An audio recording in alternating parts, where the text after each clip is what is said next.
vamos discutir esta pesquisa do EISA, que discute o estatuto do líder do segundo partido mais votado. Muito boa noite, Ercílio Salema. Vamos avançar. A primeira questão tem a ver com o DDR. Nós acompanhamos que o processo deu o seu primeiro avanço, estagnou mais de um ano, voltou a dar este passo que vimos esta semana. Quais são as garantias de que, de fato, a partir de agora, o processo vai andar para frente, ultrapassando todas as barreiras que temos estado a acompanhar desde que este processo iniciou com Afonso Dhlakano? Obrigado. Acho que era expectável que houvesse, em algum momento, alguns pontos que levassem a certos atrasos nesse processo. Digo isto tendo em conta a experiência de 1992, quando foi da assinatura do Acordo Geral de Paz em Roma. Há muitos estudos feitos, sobretudo pelo professor Paulo Borges Coelho, o escritor e historiador. Exatamente. Sobretudo, ou incluindo até aqui na cidade de Maputo, na zona militar, em bairros como Machazinha, Machaquena, em distritos como Boane, Moamba, que evidenciam que até hoje, mesmo aquele processo de 1992, ainda não está absolutamente concluído, tendo em conta a sua complexidade. Então, era expectável que houvesse algum atraso. Então, esta notícia de avanço desta semana... Então, estes avanços e recuos fazem sempre parte do processo? Fazem sempre parte do processo. Quando se iniciou com o DDR em curso, eu recordo de ter dito aqui mesmo na STV que era necessário que, como país, aprendêssemos dos erros de 1992, 94, dos próprios sucessos, para que pudéssemos melhor gerir o processo de DDR, que não é fácil. Haverá ainda muitos problemas pela frente.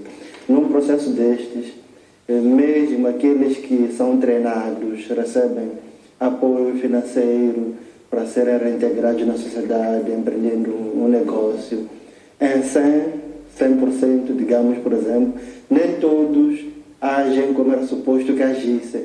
Mas, entretanto, volta e meia estarão ali estendendo a mão ao Estado para que os apoie. Portanto, é importante que haja formação, que haja assistência, mas também que haja mentoria, que haja planos concretos de seguimento para que esse processo, no fim do dia, não se transforme num ciclo vicioso para o próprio Estado. A boa notícia agora é que os dois líderes envolvidos, nomeadamente o Presidente da República, o senhor líder da Renamo. E o líder da Renamo, o senhor Rousseff Momad, ambos estão, aparentemente, até prova em contrário, dedicados, abertos a avançar com o processo. Esta sintonia que vemos na beira, o que lhe parece? É positiva? É um sinal de que, de facto, pelo menos se ao nível das lideranças já há este alinhamento, é um indicador de que o processo ele pode avançar?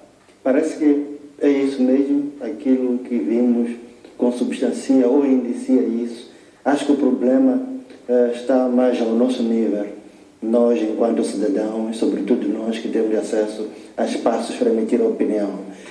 Tenho visto com alguma tristeza o facto de alguns colegas jornalistas ou comentadores darem todos os louros do avanço apenas ao presidente Filipe Nyusi, secundarizando o senhor Rousseff Momad, que é líder da Renamo.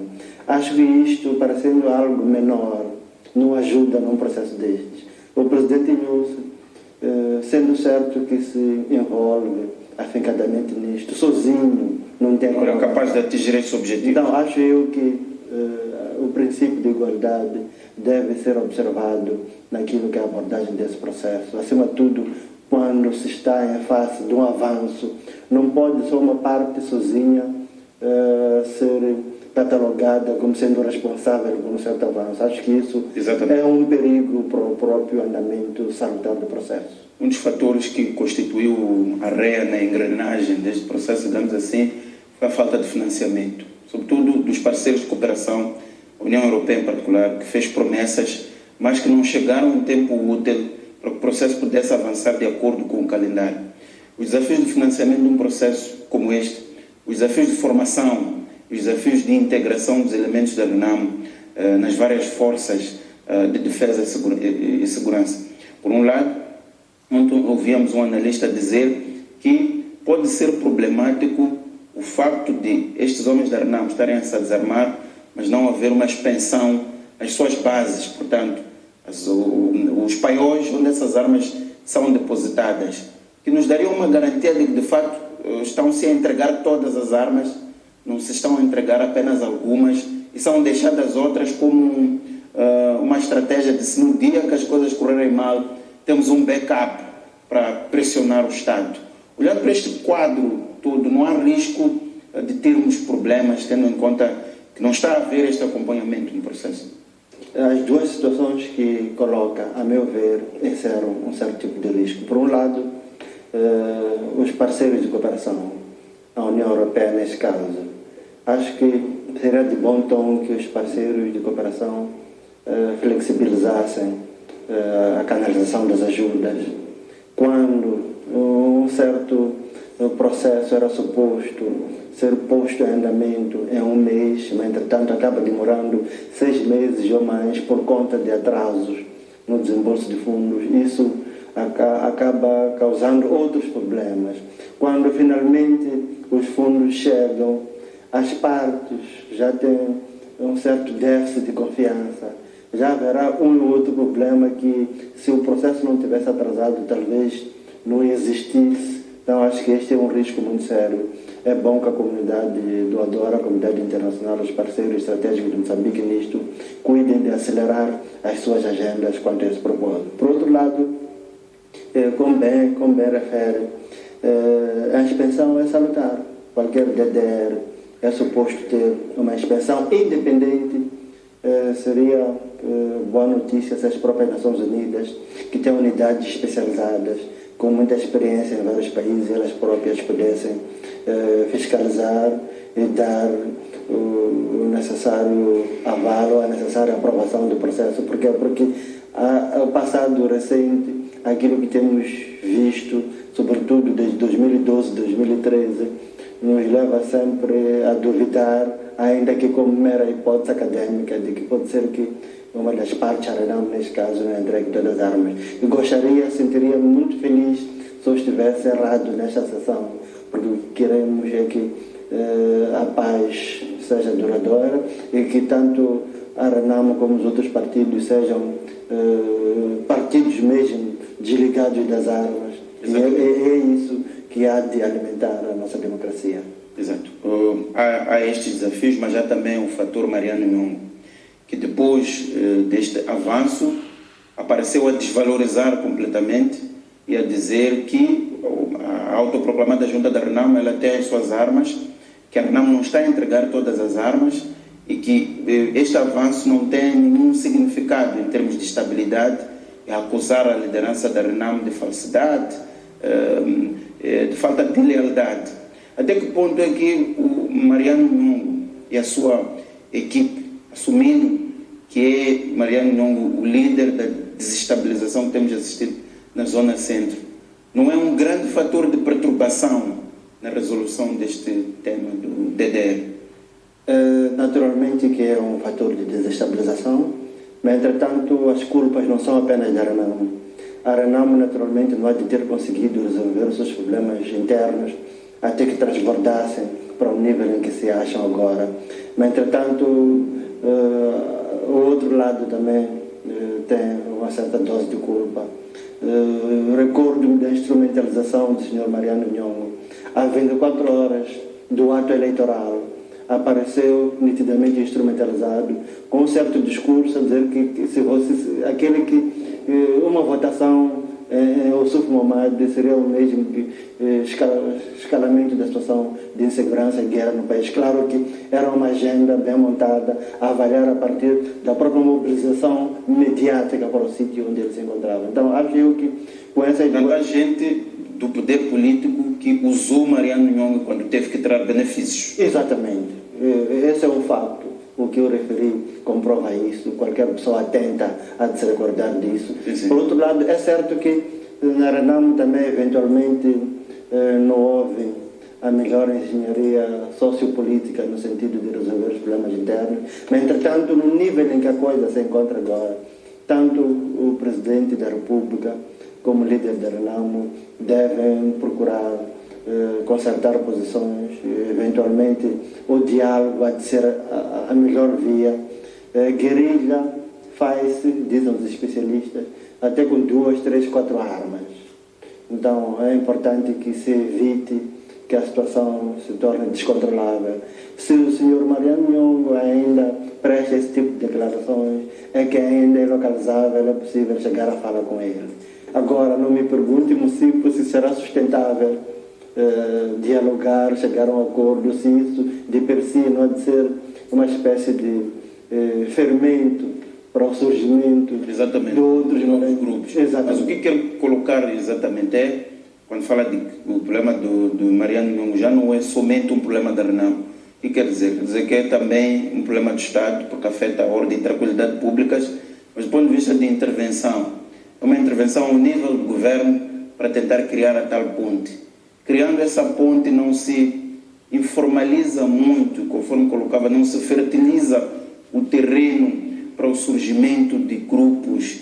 Podem entender que, afinal, é só separarmos dos partidos, pegarmos armas, que depois podemos ir reivindicar e ficamos chefes aqui ou acolá, ou somos reintegrados essencialmente na polícia, nas forças de defesa e segurança.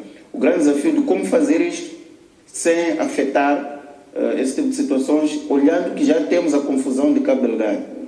Sim, a abordagem tem que ser estratégica. Numa situação dessas, o risco nunca há de ser zero. O risco deve ser captado e deve ser incluído dentro da estratégia de construção de consensos com o senhor Nhongo e, eventualmente, também há que desenhar uma estratégia de mitigação desse risco para que evitemos como país situações dessas a que se refere.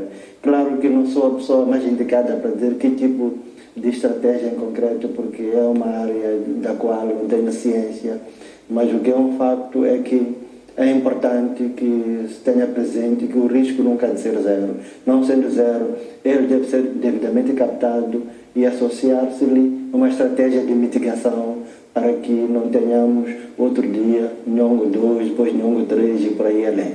Muito bem. Isto, de alguma forma, está ligado ao estatuto do líder do partido da oposição, uma discussão que iniciou em 2014 com Afonso Dhlakama, o qual veio a falecer sem nunca se ter beneficiado. Vocês fizeram uma pesquisa sobre isto.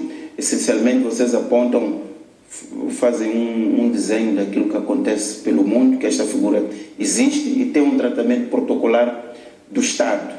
E lançam desafios ao Suf Mamad, que é o líder da oposição, que não tem de ver isto apenas como um benefício em termos de acomodação, mas criar uma estrutura, o tal governo sombra, para confrontar as políticas públicas do governo da Frelimo no poder neste momento.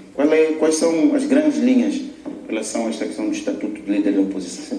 Isso mesmo. Primeiro, é bom que fique claro que em qualquer democracia digna desse nome por este mundo, há sempre um estatuto especial que é conferido ao segundo partido melhor representado no Parlamento, a segunda força política, que é a primeira força da oposição. É por isso que o líder de um partido tal é considerado de líder da oposição, a oposição oficial.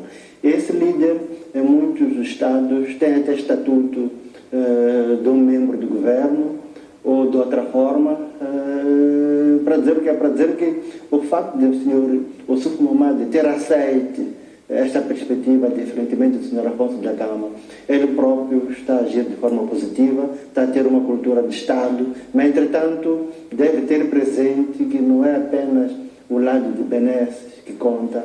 A partir da altura que ele assume formalmente o estatuto de líder da oposição, logo já emergem certas obrigações, já emerge um certo tipo de responsabilidade política que ele deve ter bem presente.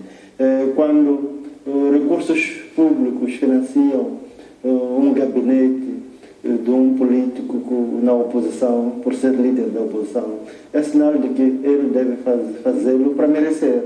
Por exemplo, é comum que existam programas de governação alternativos, que exista um governo sombra, que esse governo de sombra siga aquilo que são as políticas do governo do dia, tenha sempre uma posição, e é por isso que existe pelo mundo a figura de réplica política. Exato. Nós temos essa figura na Constituição, mas entretanto, estranhamente, nesses avanços legislativos, até no decreto do mês passado, o senhor Ossuf Momad há de ter negociado mal o facto de não ter, pelo menos, feito incluir esse direito de acesso formal e efetivo e inequívoco aos mídias públicos, para que a oposição formal se possa fazer sentir em tudo que tenha a ver com a governação do país. Vamos desenvolver esse ponto. Vocês colocam aqui como proposta a criação de uma lei de réplica política.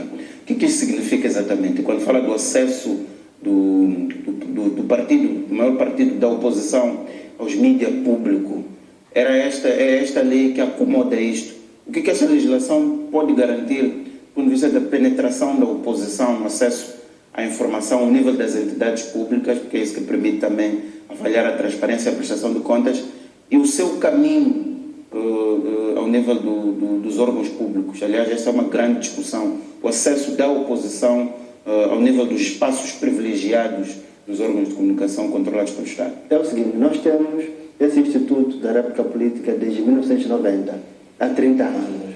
Mas, entretanto, a oposição nunca se beneficiou desse estatuto, desse instituto jurídico. Sempre que tenta fazê-lo, tanto os gestores da RM como da TVM, os dois mídias públicos, dizem que não existe regulamento para a efetivação do artigo 49, neste caso da Constituição da República.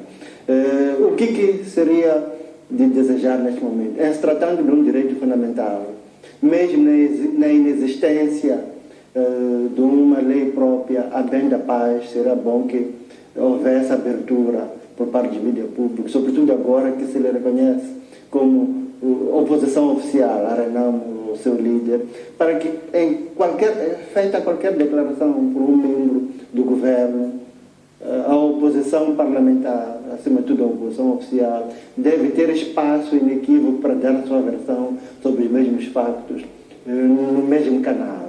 Por exemplo, há uma declaração do ministro da Economia e Finanças sobre o que o governo pensa quanto ao apoio ao setor empresarial na esteira da crise causada pela Covid-19.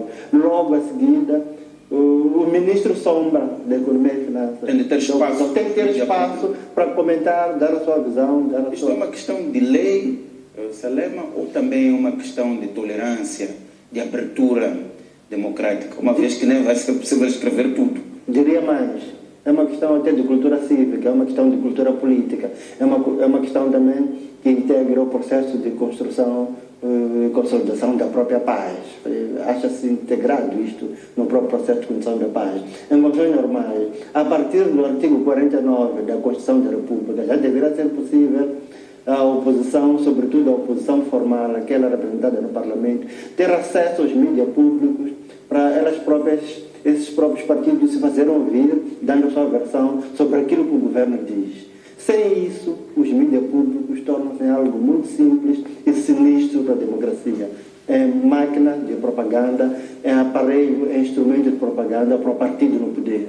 Mas isso não constrói nenhuma democracia. Então, agora que já temos finalmente o estatuto do líder da oposição, a oposição formal, aquele que representa uma franja significativa dos moçambicanos, esse deve merecer espaço de destaque nos mídias públicos, sem fazer favor, sem mendigar a ninguém, em se tratando de um direito inerente ao estatuto político de líder da oposição. Então, acho que esta é uma lacuna que também é associado ao processo de construção da paz deveria ser sanada no mais curto espaço de tempo possível. Bem, Salema, outro aspecto que vocês colocam aqui é de que o Ossuf Momad deve produzir um plano de atividades, deve produzir um orçamento, deve indicar que atividades é que vai desenvolver. Este documento ele tem de ser transparente, tem de ser acessível e tem de prestar contas, no caso, aos contribuintes moçambicanos, que, aliás, é através dos seus impostos que paga o estatuto do líder da oposição.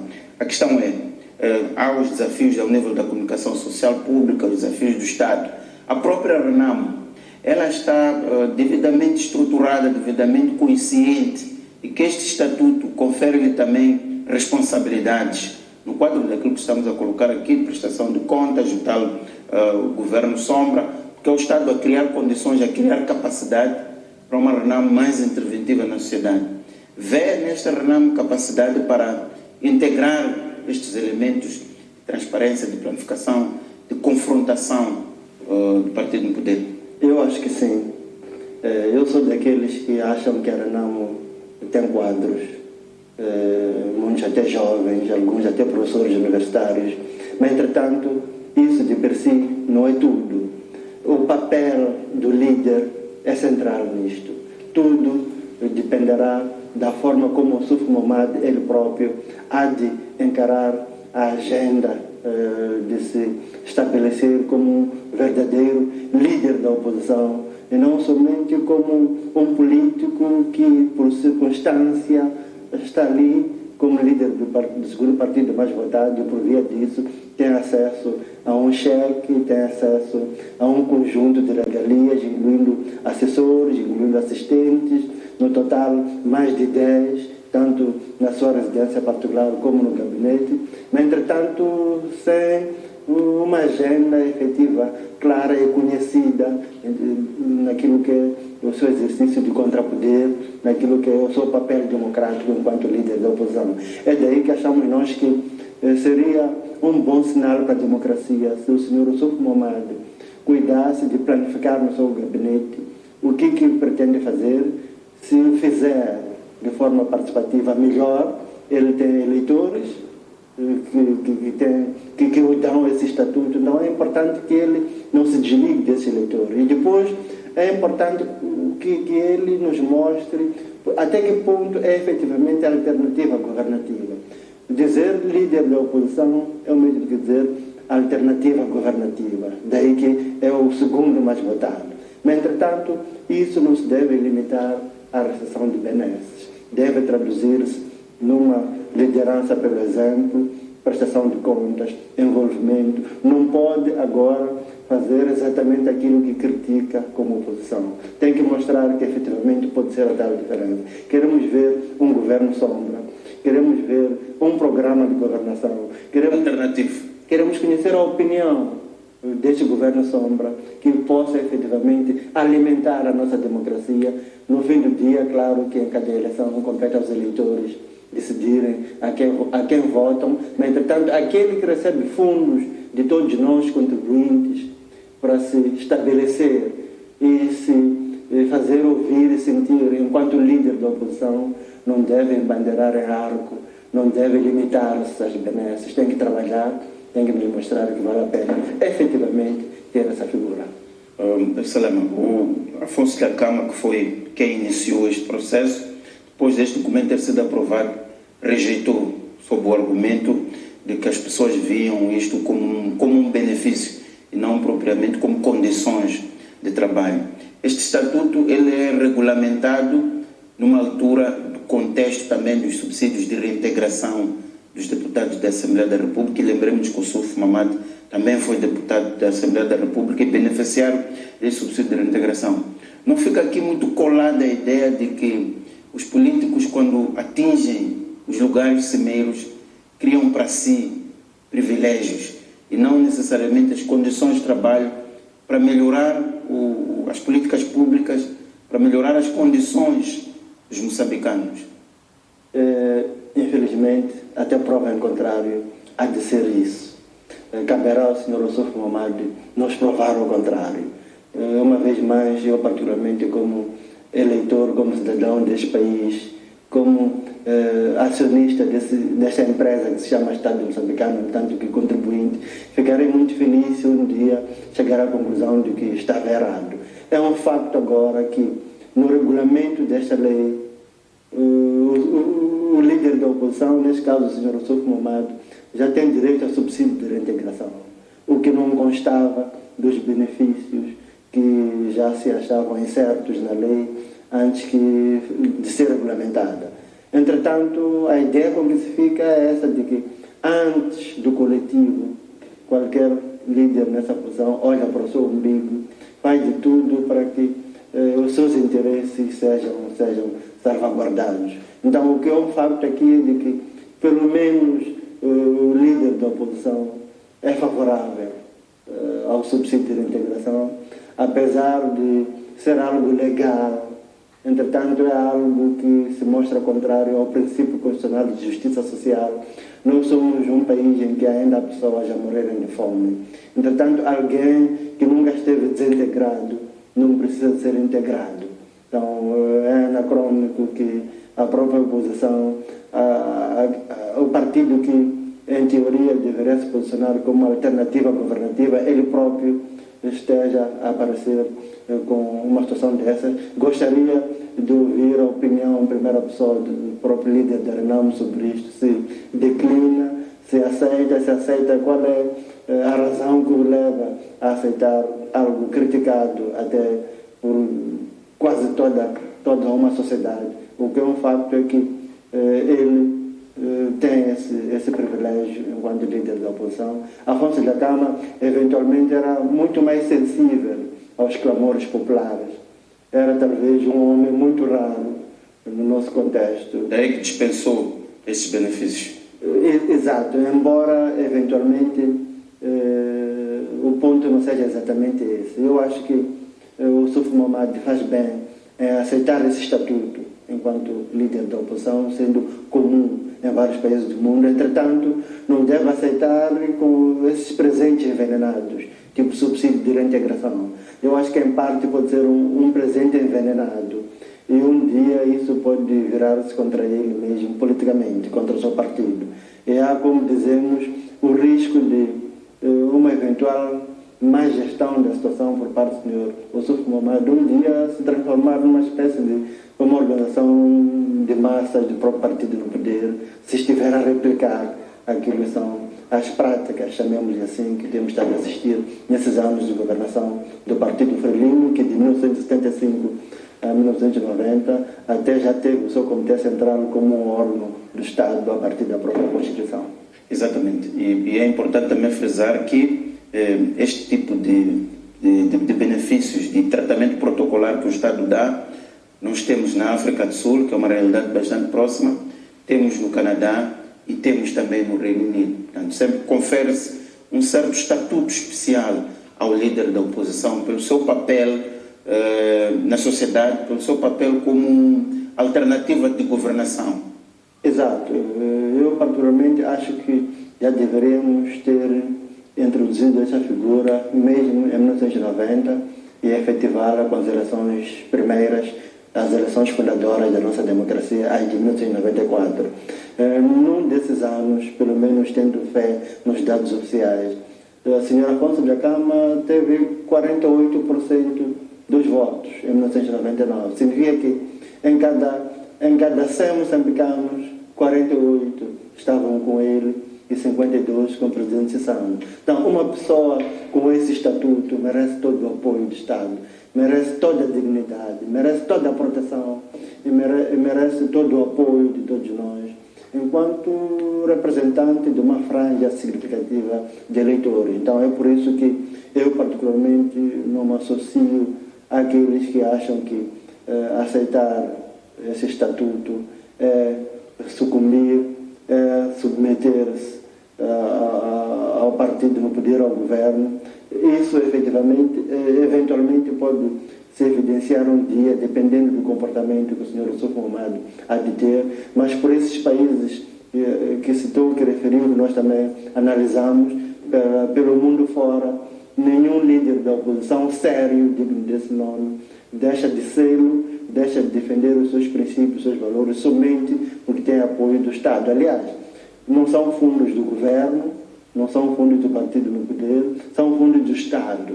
Estado, enquanto coletividade, que tem o contribuinte como o seu patrocinador por excelência. Entretanto, o senhor Yusuf Mohamed, o que há de estar a receber, não é algo que lhe deva pôr numa posição de dívida de gratidão, não. Ele o que deve fazer é saber devolver aquilo que é a contribuição cívica dos cidadãos. Compreendo o seu otimismo, Salema, mas sempre foi levantada esta questão, tem que ver com a noção muito clara do papel dos partidos da oposição.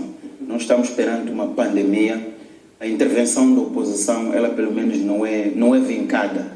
Há uma ação no Hospital Central, depois há uma ação dispersa, também feita numa outra zona, mas não se vê uma intervenção articulada. O Portugal, por exemplo, tem sido visto como um exemplo. Os partidos da oposição e o partido no poder, portanto, da oposição, criaram um certo alinhamento, porque era um momento de alinhamento e não um momento de divergências. E vocês colocam aqui que o principal papel da oposição é questionar o governo do dia e pô-lo a prestar contas ao público. O partido, que é a oposição oficial, representa uma alternativa ao governo, sendo responsável em desafiar as políticas do governo do dia e em produzir políticas alternativas onde tal se mostrar apropriado. Minha questão é, por maior que sejam as condições que se criem à oposição, os subsídios de reintegração, o estatuto do segundo partido mais votado, entre outras questões possíveis, aliás, os partidos com assento na Assembleia da República recebem dinheiro do orçamento do Estado para a sua própria manutenção. É este o problema de fundo? São as condições, são as benesses, ou há razões bastante mais profundas, tem a ver com a raiz da nossa democracia, que não conduz a oposição a um posicionamento mesmo de alternativa de governação? Eu, em particular, acho que o problema é muito mais profundo. Por exemplo, depois do falecimento do Sr. Afonso Dhlakama, eu acho que a Renamo precisava, no mínimo, de umas 2 semanas numa ilha qualquer, num isolamento qualquer, num sítio isolado de tudo, a refletir seriamente sobre aquilo que quer ser, com uma facilitação muito profissional e experiente, para que a própria Renamo tivesse clareza sobre aquilo que quer ser, partindo naturalmente de princípios e valores, e que esses princípios e valores, uma vez consensualizados, não pudessem ser objeto de transação ou de acordos assim de ânimo leve. Por exemplo, essa questão do subsídio de reintegração, acho que tem o potencial de causar danos políticos à Renamo muito sérios, tendo em conta que ninguém aceita facilmente essa ideia de que o tal subsídio de reintegração é um direito num país que tem as carências que todos nós conhecemos. Agora, em particular, quanto à questão da Covid-19, concordo que há que captar desses partidos propostas alternativas, mas, entretanto, isso não lhes deve impedir de apoiar as políticas do governo, estando elas bem feitas, estando elas em linha com aquilo que é a ciência e aquilo que são as recomendações das autoridades competentes. Por exemplo, vimos no Parlamento, tanto no primeiro sancionamento do estado de emergência, como nas 2 prorrogações, quase todas as bancadas alinhadas naquilo que era o caminho a seguir. Não se deve opor apenas por opor. Se aquela é a decisão correta para o país num certo momento, um partido da oposição que é responsável não perde nada em alinhar-se. Mas, entretanto, deve, com toda a responsabilidade, contribuir também com sugestões de forma crítica, informadas pela ciência, informadas pelo segmento, pela monitoria das situações. Então, acho eu que fazer política, infelizmente, muitas das vezes, é algo que se pensa que é para desempregados, que é para indivíduos fracassados em outros setores, mas deverão ser os melhores filhos do país a fazer política, sendo um ato de alta responsabilidade, sendo uma função muito séria e uma função em torno da qual gravita o próprio futuro do país. E nisto, a liderança é premente.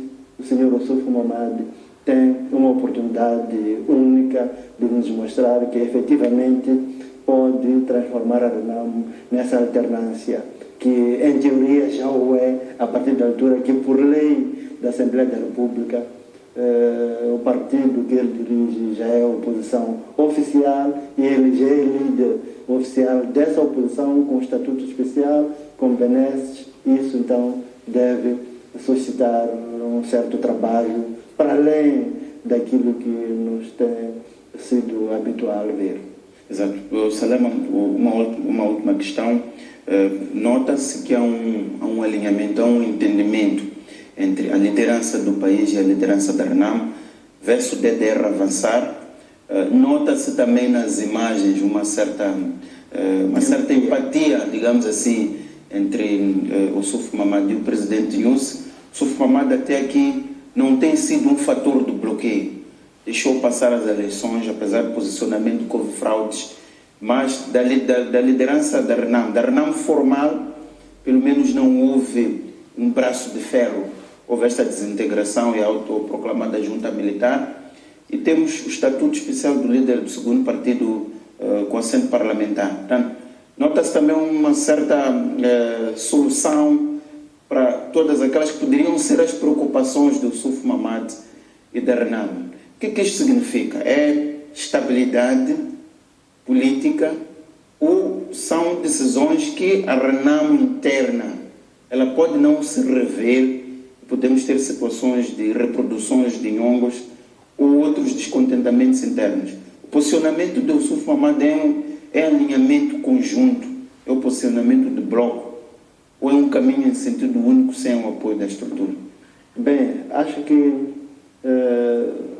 aquilo que era o posicionamento de Afonso Dhlakama não seria expectável que os outros líderes também seguissem a mesma postura. Afonso Dhlakama era a pessoa que tinha o carisma que tinha o braço de ferro que tinha, mas entretanto não era sustentável para a própria RENAM manter-se como um movimento, um partido que ao mesmo tempo era um movimento de beligerante armado por muito tempo. Eu tenho andado por vários países aqui mesmo na região, a partir da África do Sul. Muitos políticos até da oposição já me disseram que em nenhum momento aceitariam, por exemplo, firmar um acordo com a RENAM para trabalhar em prol de uma agenda comum da oposição, em prol do desenvolvimento da África Austral, em prol de monitoria das políticas públicas, porque para eles a RENAM, enquanto estiver armada, não é um partido digno, merecedor de uma certa proximidade. Então, acho eu que há mérito no facto do Sr. Suf Mamad estar a assumir essa postura de Estado, estar a assumir essa necessidade de desarmar a RENAM. Entretanto, há o risco de, se ele não tiver uma estratégia muito séria para assumir-se como contrapoder, como oposição efetiva, transformar-se numa força política irrelevante, porque durante muito tempo a RENAM nos habitou a ter a tal força, a fazer-se ouvir até a força, com essas armas, como sabemos, mas entretanto isso não poderá ser eterno, não poderá ser sustentável. Então o futuro há de nos dizer se o Sr. Suf Mamad tem alguma agenda ou se ele é apenas um político que está-se a entregar às circunstâncias. Eu particularmente gosto, por exemplo, de vê-lo nas cerimônias de Estado. É uma postura de Estado, como líder da oposição, como líder do segundo partido. É bom que o faça, mas entretanto tem que ter bem presente que isso em nenhum momento deve indiciar uma certa cooptação. O contexto, como bem referias, não ajuda a RENAM, o Sr. Suf Mamad, me parece uma resignação, quando nesse contexto de alinhamento, de ADR, logo estamos a ver avanços naquilo que é a consolidação do regime do líder da oposição, com todas as benesses, incluindo o subsídio de reintegração, mas entretanto só o futuro para nos dizer se estávamos gerados ou não. O que é certo é que há um risco muito elevado da RENAM se vulgarizar, se não assumir a peito aquilo que é uma agenda política séria de alternativa e de contrapoder e de posicionamento com aquilo que são as grandes causas deste país. Ercílio Salema, muito obrigado pela sua presença. Aqui onde falamos dos avanços da DDR e também dos desafios do Estatuto Especial do Líder do segundo partido com assento parlamentar.